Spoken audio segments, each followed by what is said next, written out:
And good afternoon, everybody. This is Michael Filigera.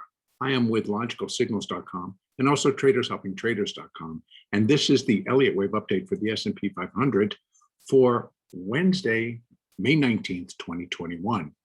The market did initially during Globex continue to decline, and that was our expectations coming in today, but reached a level that could have completed, if we're counting this the way we were, that this is a third wave down. 1, 2, 3, 3 of C, and this is 4 of C. That could have completed, and we got a nice, which looks like it might be, I'll just take this down to the 15-minute. We can take it a little bit cleaner on the inside. See, it's starting to get real sloppy in here. So this could be A, B, C, B, and then we're getting a C wave to complete this fourth wave, but it's a little bit too big. And although it's not really broken any rules, and it's kind of come into the fourth of one lesser degree, I'm not real pleased with it. And as it balances out against the other markets, it certainly may not be a fourth wave. But here's what it can be. So if I need to move that, right now we're considering that wave B of intermediate wave 4 completed at this high. If that's not the case, we may move it over to this level and still calling wave B of intermediate wave 4 complete. But what that changes, instead of this being a third wave, it's the first wave. Now, I'm going to remove, because just for a moment, I'm going to take off our extensions, and let's just go with, for a moment, to look at what a wave 4 could really come up to, or excuse me, a wave 2. Whoa, doing too many charts today, folks. So if we just kind of go here, if this was a wave 2, wave 2s normally will do 50%, and they actually can do 0.618%.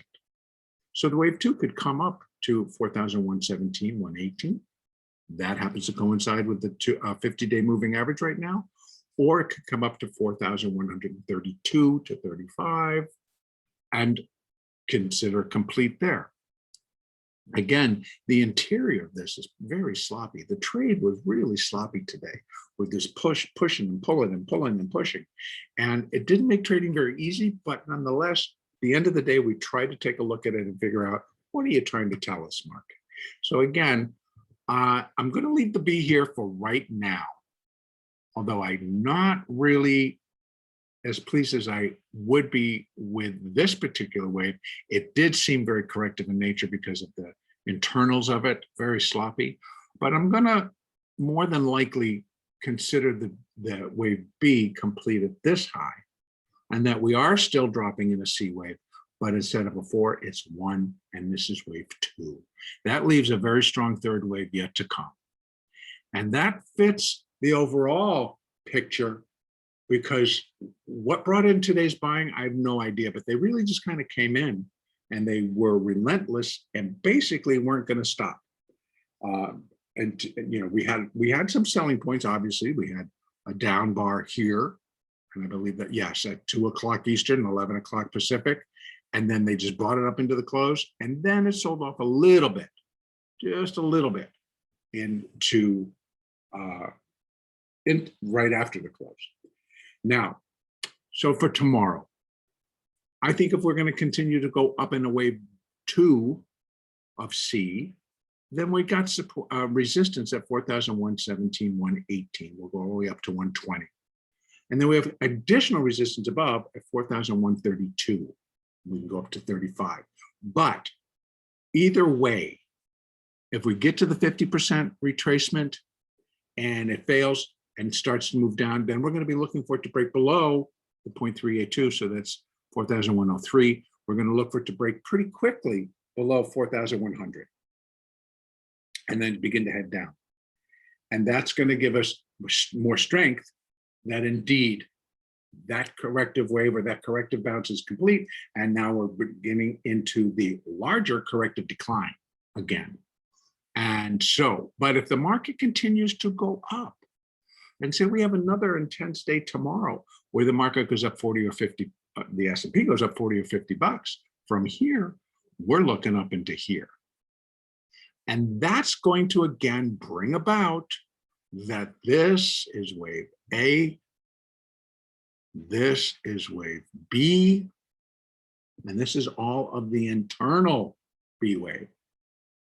And then we're getting a C wave rally, which could take us back up into these levels. And I will, let's get rid of that one. Let's once again put on our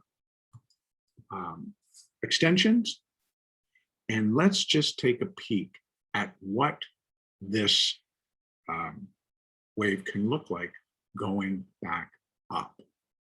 So what we would do, we're going to compare it to this. This would be A, this wave would be A, and we're going to compare it to that. And so I'm going to, come on. Oh, this thing just drives me nuts and it gets so fussy. This one, thank you. Now we're going to go to the top of that A, and we're going to come all the way back down to here. And now we can see. So most common relationship between a C wave and an A wave would be that it's equal to 100%. So wave C would be 100% the length of wave A at 4,204.50. That would be a very logical area for this market to go to and to complete, if indeed this is a C wave going up. What's going to give it support if it starts to, it already has broken above 4,112, trading below it, but it did break above it. We have 4,129, 4,150, we'll call it. All these are going to be resistance levels on the way up. Once it gets above 4,179, 4,180, now we're getting into completion zone. So again, what's going to be more important is the structure. We need to see 5 waves forming to the upside, 5 waves. And once those 5 waves are in, then we're going to start to look for a completion point. Now this right now is my alternate view. But if indeed the S&P is going to react and move along with the NASDAQ or vice versa, they could help each other by just blasting higher. And that would not be totally unexpected. From the buying and the intensity we had today, it would literally have to evaporate and the sellers move back in because of geopolitical concerns, a whole myriad of things that could really go on that would drive the sellers to come back in. So now we have a look up and a look down. And if we're getting that move up, those are the expectations, folks. And it may take balance of the week to get there. Who knows?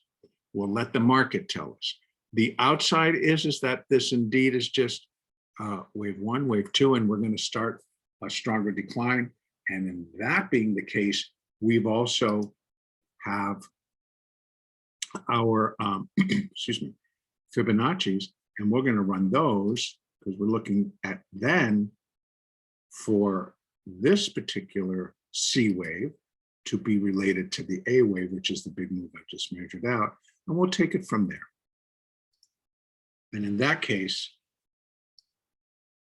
we have some much bigger fish to fry, so to speak, because that's the first level where I would think that it could come to. That is where if indeed it's a wave C going down, which eventually, folks, no matter which count comes through, if the upside comes through, I'm still looking for a C wave. As soon as that B wave is complete, I'm looking for a C wave down. If it's starting now, fine. But in any case, I'm looking for a move below there. Again, below that 4,040. And so 3,970.25 is where that C wave would be equal to this A wave. And that's the relationship. Now on the way up, if it's still trying to finish an internal B wave, then that C wave would be related to this move. And that's why we did the Fibonacci retracements, Fibonacci extensions differently.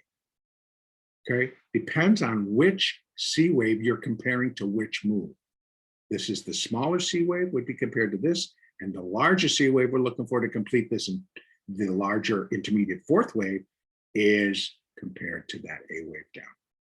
That's where I'm going to leave it right now. Continue to trade what's in front of you, please. Also remember to continue to use your moving averages as guides to entry and exits. And also keep in mind your Fibonacci numbers. And if you're redrawing them, keep them in mind and your relationships and what the market is telling.